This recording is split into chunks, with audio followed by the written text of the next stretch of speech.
স্বাদ আর ঘ্রাণে একেবারেই আলাদা। একবার খেলে ভুলে যাওয়া প্রায় অসম্ভব। বলছি মানিকগঞ্জের ঐতিহ্যবাহী হাজারি গুড়ের কথা, যার সুনাম ছড়িয়ে পড়েছে দেশ ছাড়িয়ে বিদেশেও। এই বিশেষ গুড় তৈরির মৌসুম এলেই ব্যস্ত হয়ে ওঠে মানিকগঞ্জের গাছি পরিবারগুলো। প্রায় ১৫০ বছর ধরে মানিকগঞ্জের হরিরামপুর উপজেলার ঝিটকা, চালা, গালা, বাল্লা, গোপীনাথপুর, কাঞ্চনপুর ও রামকৃষ্ণপুর এলাকায় তৈরি হয়ে আসছে এই হাজারি গুড়।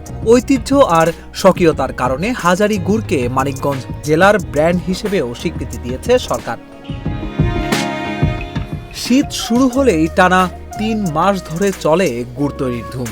ভোরের কুয়াশা কাটতে না কাটতেই প্রতিটি গাছিবাড়ির উঠানে খেজুরের রস জাল দিতে শুরু করেন গাছিরা।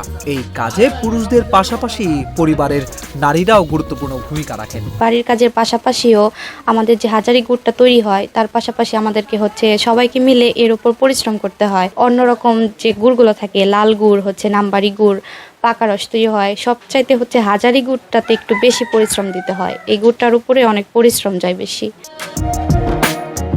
তবে সময়ের সঙ্গে সঙ্গে কমে যাচ্ছে খেজুর গাছ ও গাছি। যে এলাকায় একসময় শতাধিক গাছি পরিবার ছিল, এখন সেখানে হাজারি গুড় তৈরি করছেন মাত্র ৩০ থেকে ৩৫টি পরিবার। গাছিরা জানান, হাজারি গুড় তৈরির প্রক্রিয়াও বেশ সময় সাপেক্ষ। ৭ দিনের মধ্যে প্রথম ৪ দিন খেজুর গাছ প্রস্তুত করা হয়, পরের ৩ দিন সংগ্রহ করা হয় রস। একটি গাছি বাড়িতে প্রতিদিন গড়ে ৪ থেকে ৫ কেজি হাজারি গুড় তৈরি হয়। বিশেষ কায়দায় খেজুর গাছ কেটে রস সংগ্রহের পর বড় জ্বালায় আগুনে জাল দিয়ে তৈরি করা হয় এই গুড়। এই প্রক্রিয়ায় লাগে অতিরিক্ত শ্রম আর ধৈর্য। আগে আমরা ৪-৫০০ গাছ কাটতাম, এখন মনে হয় লোকজনের কারণে আমরা গাছটা একটু কম কাটি, মনে হয় নিজেরাই কাটি। নিজেরাই কাটলে এবারে আমাদের খরচটা একটু কম হয়। আমরা প্রথম গাছটা পরিষ্কার করি, তারপর ৭ দিন পর আবার পরিষ্কার করে গাছে হাঁড়ি লাগাই। ৫০-৫৫টা গাছে হাঁড়ি লাগাই। সবটা গাছে ৪ লিটার ৩ লিটার এইভাবে রস হয়। তারপরে রস আমরা সকাল ৪টার সময় পেন নিয়ে আসি, আইনা হেরা আমরা তাপালের ভিতরে দিই, দিয়ে তারপরে হাজারি গুড় আমরা তৈরি করি। চাহিদার তুলনায় উৎপাদন কম হওয়ায় খাঁটি হাজারি গুড় কিনতে প্রতিদিনই দেশের বিভিন্ন অঞ্চল থেকে ক্রেতারা ভিড় করছেন গাছি বাড়িগুলোতে। প্রতি কেজি হাজারি গুড় বিক্রি হচ্ছে ১৮০০ থেকে ২০০০ টাকায়। কিন্তু এই সুযোগে কিছু অসাধু ব্যবসায়ী হাজারির সিল ব্যবহার করে নকল গুড় বিক্রি করে ক্রেতাদের কাছ থেকে অতিরিক্ত দাম নিচ্ছে। কিছু বাইরের সিল, নকল সিল দিয়ে ওরা হাজারি গুড় বিক্রি করে, অনলাইনে বিক্রি করে।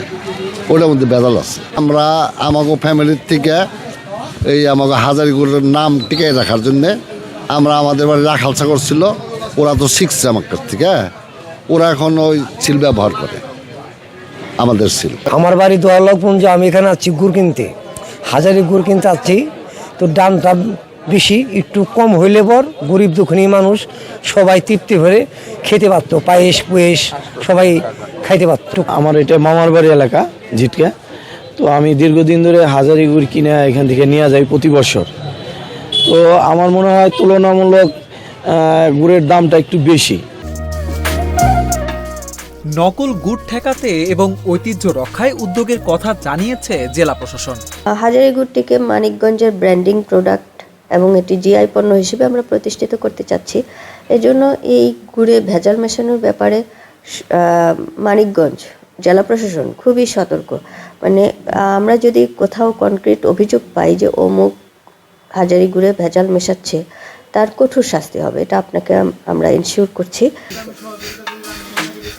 স্বাদে ঘ্রাণে অতুলনীয় এই হাজারি গুড়ের সুনাম ধরে রাখতে নকল প্রতিরোধ আর গাছিদের পাশে দাঁড়ানোই এখন সময়ের দাবি। অভিষেক তরফদার, অঞ্জন, ইন্ডিপেন্ডেন্ট ডিজিটাল।